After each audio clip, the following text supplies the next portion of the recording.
entitled our message, Our Need for the New Year. And we're going to briefly look at 7 important needs that we have for the new year. Some you probably already know about, some you may not. But they are going to be very important, I believe, for this coming year. And we'll begin our study with Joel chapter 2, beginning with verse 1. And it's interesting that we learned in Sabbath school that Joel was a prophet at the same time Isaiah was. And it's interesting the message that God gave Joel for Judah and in a sense for Israel, but their time was just about over. They had rebelled against God so long that their time was about over. But Judah still had some hope. So here's what Joel was told to tell God's people. Blow ye the trumpet in Zion, and sound an alarm in my holy mountain. Now to the Jew, the holy mountain, of course, was the mountain that the temple was built on, that Jerusalem was built on. But as we come down to our day, which the Bible tells us that all these things are for our instruction at the end of the world. So this message of blowing the trumpet in Zion is a message for the world today, and especially for Seventh-day Adventists. The Holy Mountain represents God's people. There is not a special place where, we look to like they did to Jerusalem, but the Holy Mountain. So really this is a call that it's so late in Earth's history and the conduct is so incorrect that it's time to sound an alarm in the church. Let all the inhabitants of the land tremble, for the day of the Lord cometh, for it is nigh at hand. Now, if we track down what is the day of the Lord that is talking about here, it is talking about the final battle.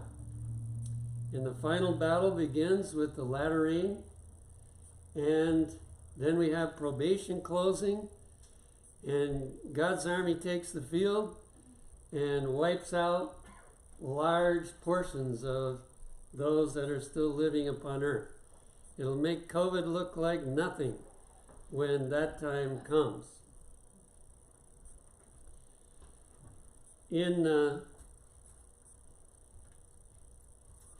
I forget the meaning of CET, but it says, I saw that many were neglecting the preparations so needful, and were looking to the time of refreshing in the latter rain to fit them to stand in the day of the Lord, and to live in his sight.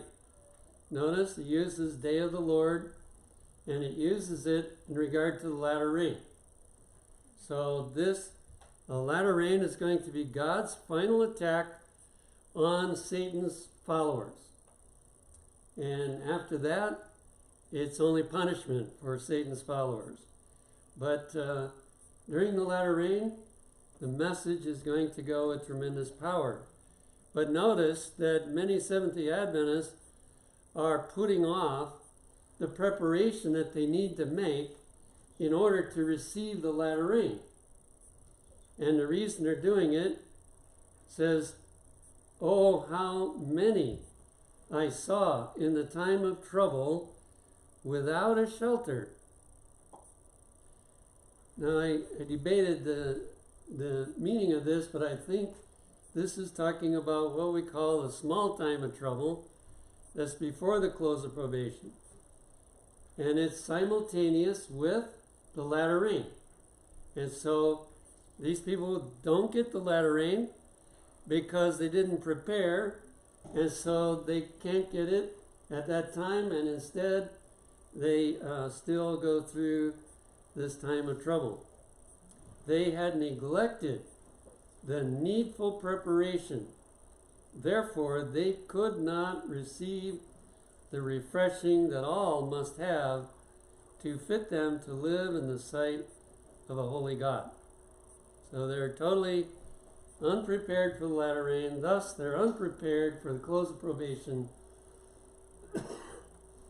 And it would be a terrible disaster since they had all that light and they didn't make use of it. No wonder God says it's time to blow a trumpet in Zion. It's time to wake them up. Because when the latter rain comes, it's too late to wake up. And then it tells a little more. What does it mean when you wake up? What happens? Those who refuse to be hewn by the prophets. We talk about stepping on people's toes. When you read something in the Bible and it says you shouldn't be doing something and you don't listen, then you are refusing to be hewn by the prophets and fail to purify their souls in obeying the whole truth, and who are willing to believe that their condition is far better than it really is. What will happen? They will come up to the time of the falling of the plagues and then see that they needed to be hewed and squared for the building. But there will be no time then to do it, and no mediator to plead their cause before the Father.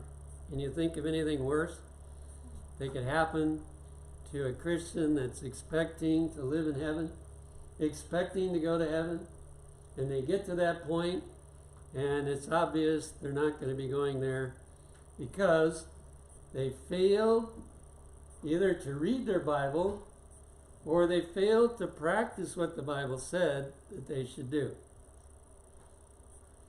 And then, of course, God has given additional insight into what the Bible means so that we don't have to be mistaken as to what it means. And if we're not being changed by those things, then we have a very dismal future. So may God help us during this time, which I think is going to be very short, that we have to wake up and get ready for the latter rain to fall. The second chapter of Joel speaks of the judgments that will come upon the world for their iniquity.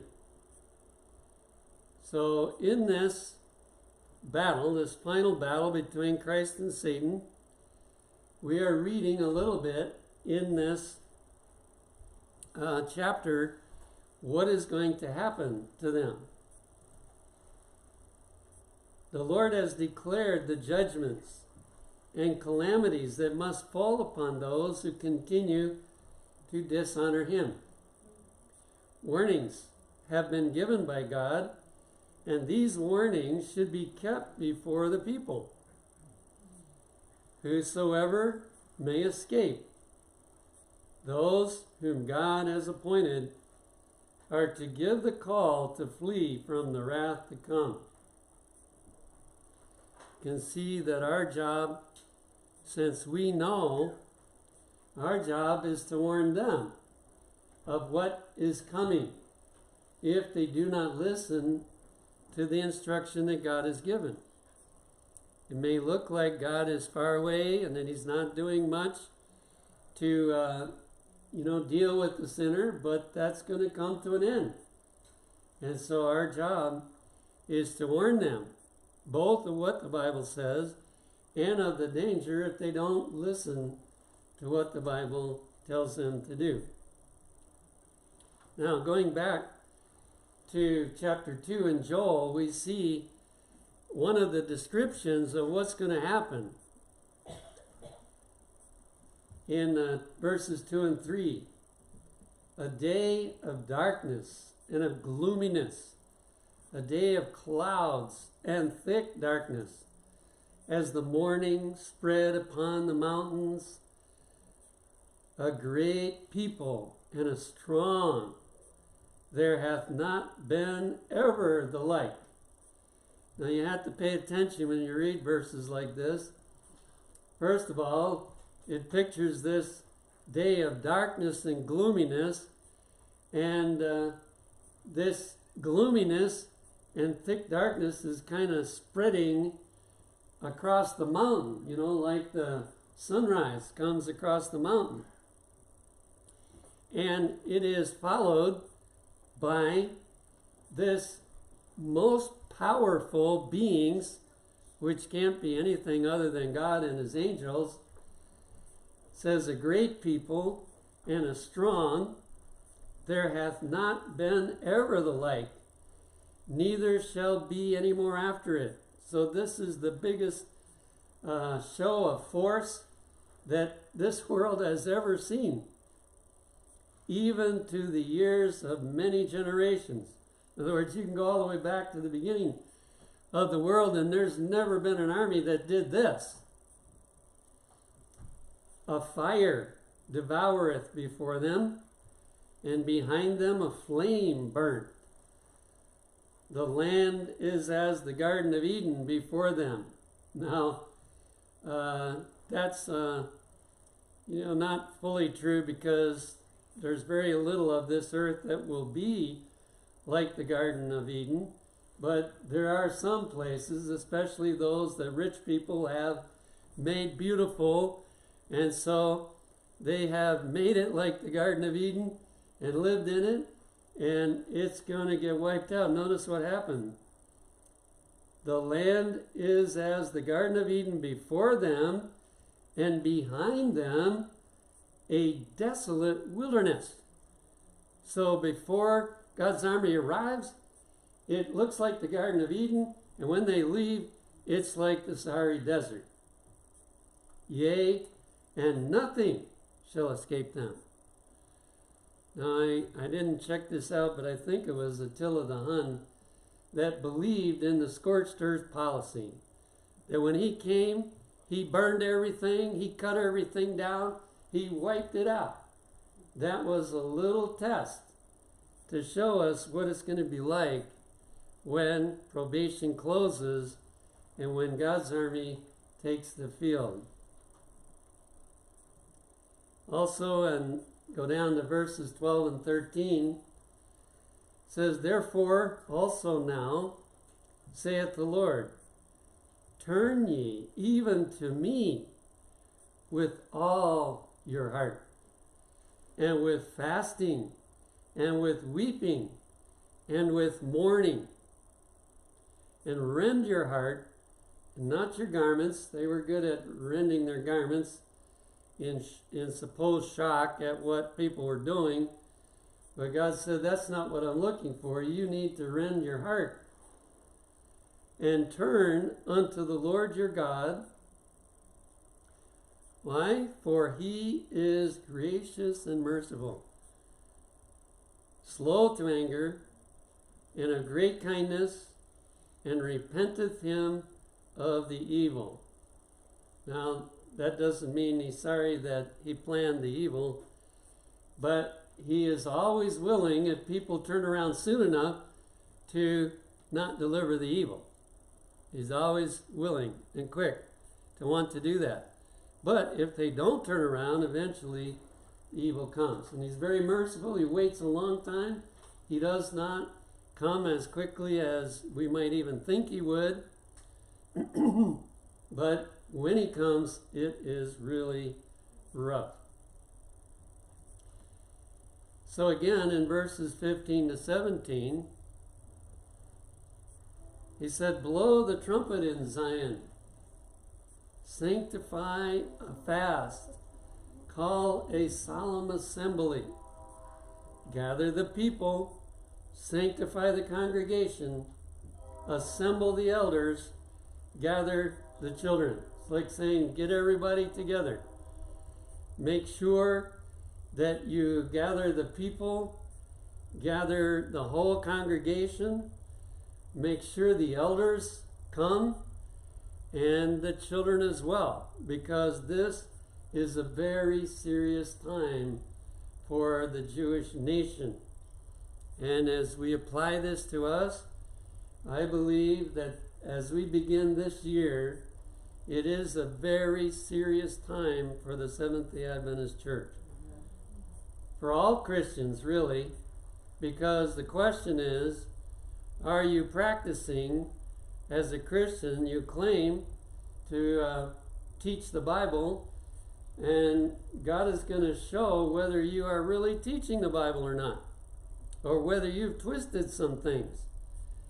And if you don't check yourself out and see whether you twisted some things or not, then you're going to be hit with these events, and it's going to be very, very unfortunate.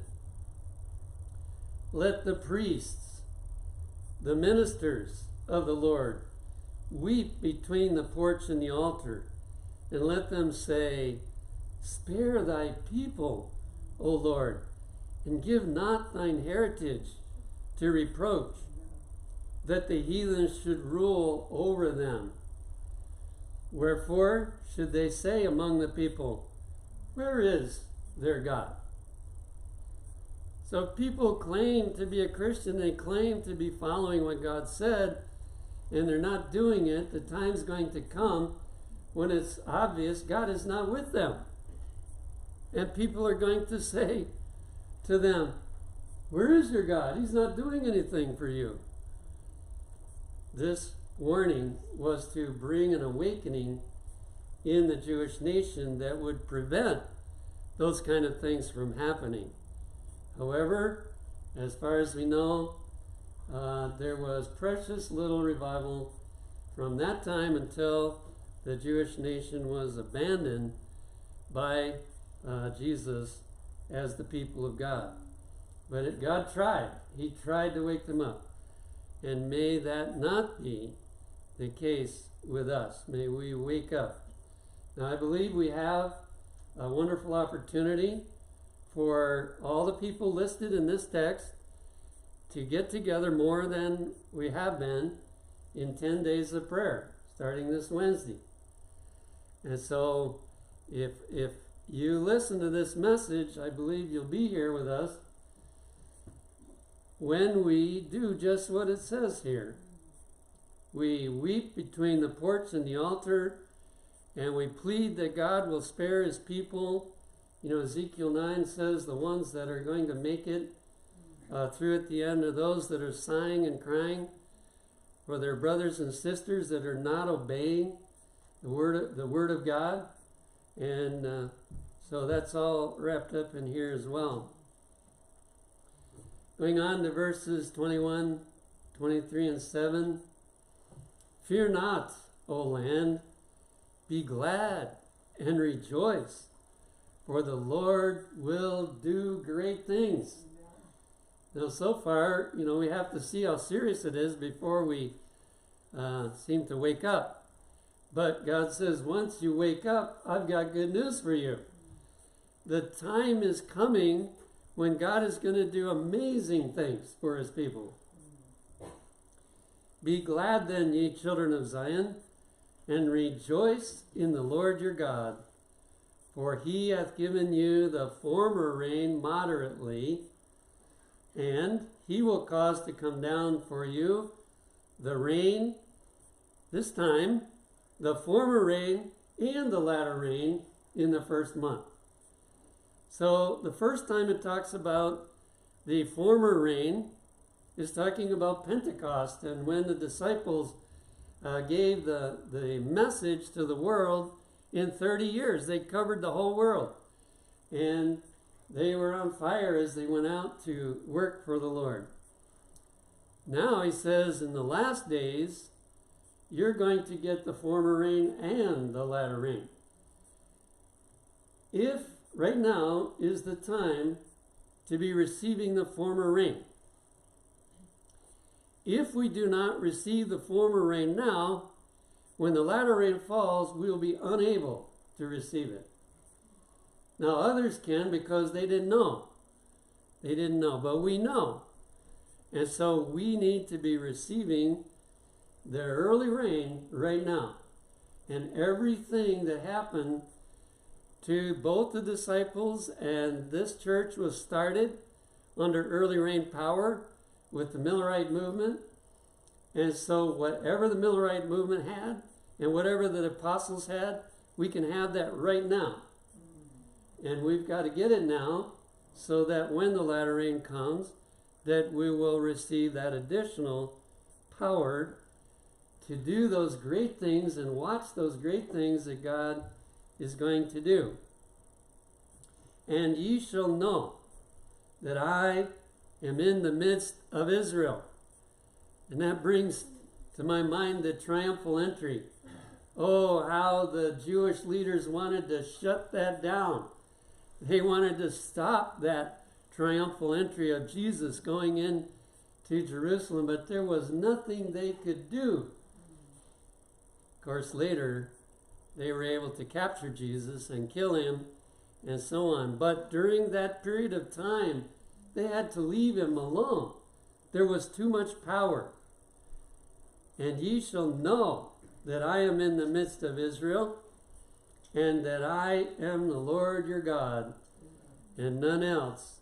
And my people shall never be ashamed. Now, at first I thought that we might not be able to have problems, but I think what it's saying is we will have drunk so deeply of the good things that Jesus can give us that no matter whether we're persecuted or not, we are not ashamed to stand up for Jesus. We are thankful that we have the opportunity to stand up for Jesus. And then down to verse 28 and 32. And it shall come to pass afterward that I will pour out my spirit upon all flesh. So now, under the latter rain, that power is going to flow through the people of God to the entire world. And your sons and your daughters shall prophesy. Your old men shall dream dreams.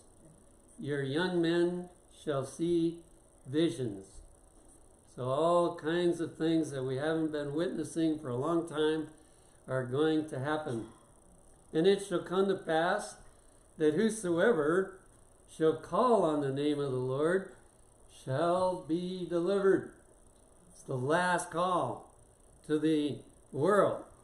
And anyone that believes the message that's being given, they will be delivered from their sins and delivered from their bondage into the freedom of Christ. For in Mount Zion and in Jerusalem shall be deliverance. In other words, through God's special people on earth, that deliverance is going to be delivered through them. It's God's power, but it will be delivered through them. As the Lord has said, and in the remnant whom the Lord shall call. Now I think this word remnant has double meaning. We often refer to the Seventh-day Adventist Church as the remnant church. And certainly we do have the remnant message for the world. But not everyone that's a Seventh-day Adventist is a part of the remnant. And so it has a double meaning.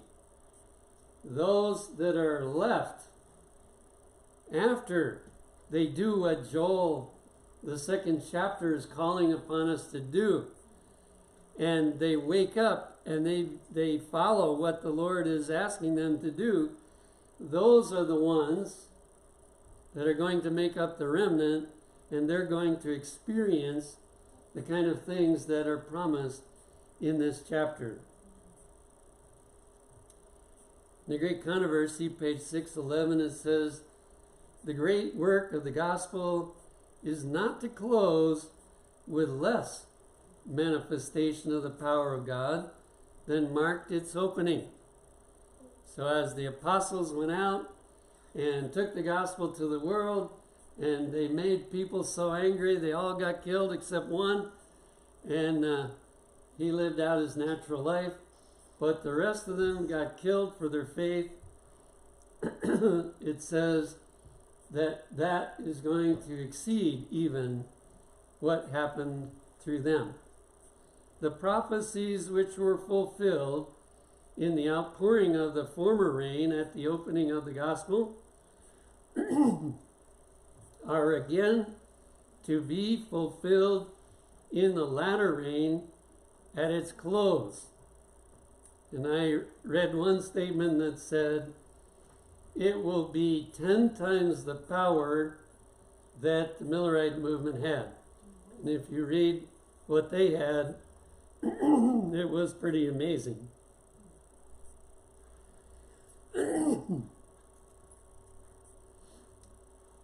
We are living in the last days, in a time when we may expect much from the Lord. One of our problems is we don't expect much from the Lord. Right now, and I'm not saying, that God will keep everybody from catching COVID that prays. We do have to leave that in His hands, what He allows to happen. But we should be learning through COVID that God is able to keep people from catching it, because we're already in the time where we must learn that our God can do much. Not just a little bit, He can do much. But He does it for the obedient. These words should bring us to the throne of grace to claim great things of Him. Amen. I hope you're remembering to do this, but we pray for this church every day that nobody will catch COVID because they came to church. Now, if they catch it over at Wildwood or some other place, that's somebody else's problem. But not here. And I hope that you're praying the same. Now, that doesn't mean we shouldn't take precautions, but we need to start claiming great things from God. He will so bestow His Spirit upon His people that they will become a light amid the moral darkness. And great light will be reflected in all parts of the world. Now, I'm sure that happens to some degree now, but it needs to happen a lot more than what it has. And that, of course, means that the character has to be there in order for us to demonstrate to people that we're different from them. One time long ago, my wife went to the bank, and this was before COVID, and they gave her $10 too much. $100 too much. Now, at the end of the day, when the shift closed, the bank teller would know that she gave it to somebody, but there would be no way to prove who she gave it to. So, it would have been a loss. But my wife, because of practicing what God said, she went to the bank and she said, "You gave me $100 too much." And the lady said, "Wow, is scary to find an honest person. Why? Because practically everybody cheats if they can get by with it today, in a variety of ways. Abraham Lincoln walked some distance to return a penny. At least that's the story I've been told. What about us? My brethren and sisters, let us study to know what is the work devolving upon us individually. You have something to do for those who are around you and for those afar off. We have no right to devote all our means for the enjoyment of our present life. As we go forward, we need to be looking for ways to get more of what we don't have to have into advancing God's work. We have no right to devote all our means for the enjoyment of our present life. We have no right to spend dollars to glorify and indulge self. So as we move into the future, there's some things we might like, but we're not going to buy them because we're getting focused on finishing the task. The Lord desires His people to arise and do their appointed work, which is what we just read. That's our appointed work. The responsibility rests not upon the ministry alone. The lay members of the church are to share the burdens of soul saving. Many who have never been warned may be reached by means of missionary visits and by a wise distribution of our literature. Often books can be sold to those who are visited in the highways and in the byways. And to others who are interested, books can be given away. So here's a few methods that are quickly mentioned to us. But now, if you didn't catch the 7, I'm going to list them for you.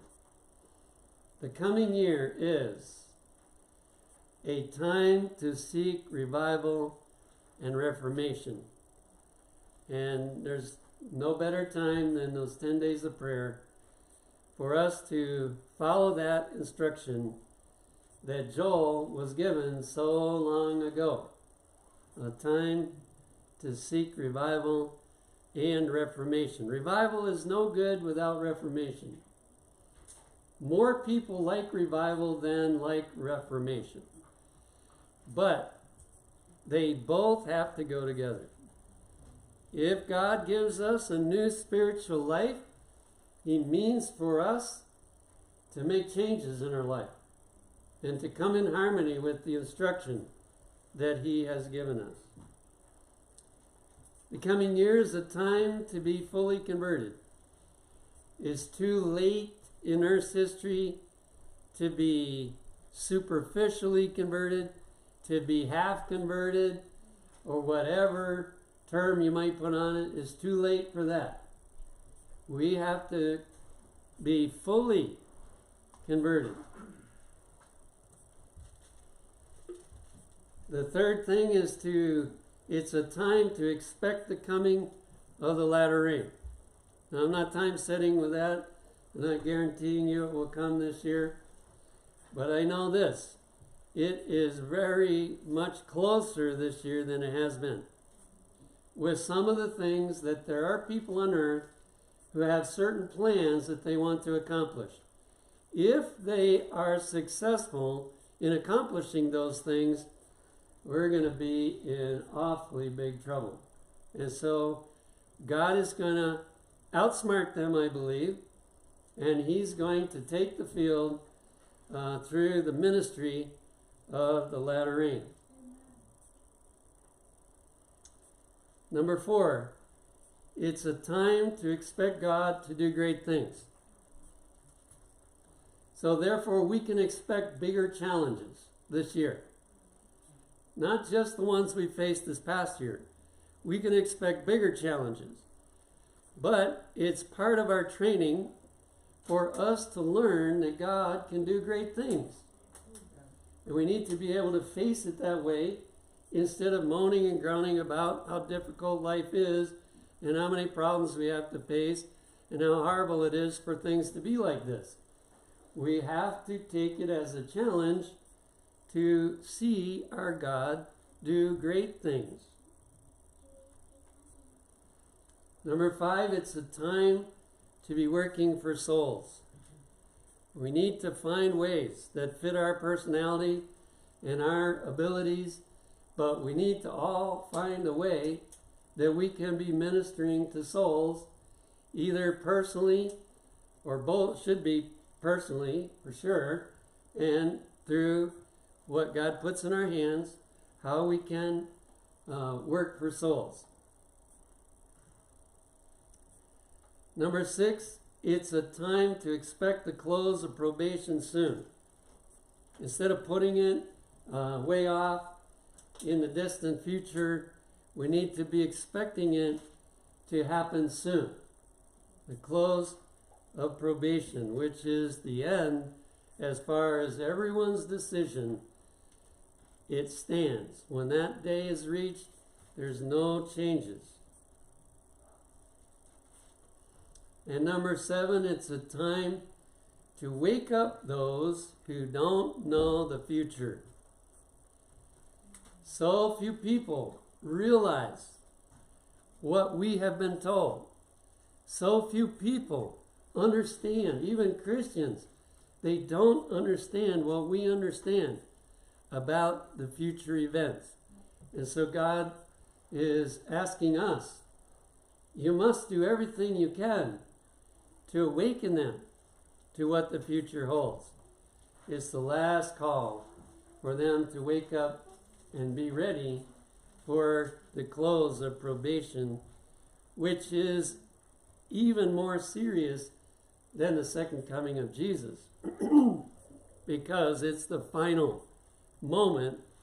Everyone's decision stands at that point. So may God help us as we go into the new year to be willing to practice those 7 things. And that's not a complete list, I'm sure, but I found all 7 of those in the quotations that I read to you this morning. And so we look for this church to participate in that solemn assembly and in awakening to the work that God has for us as we go into the new year.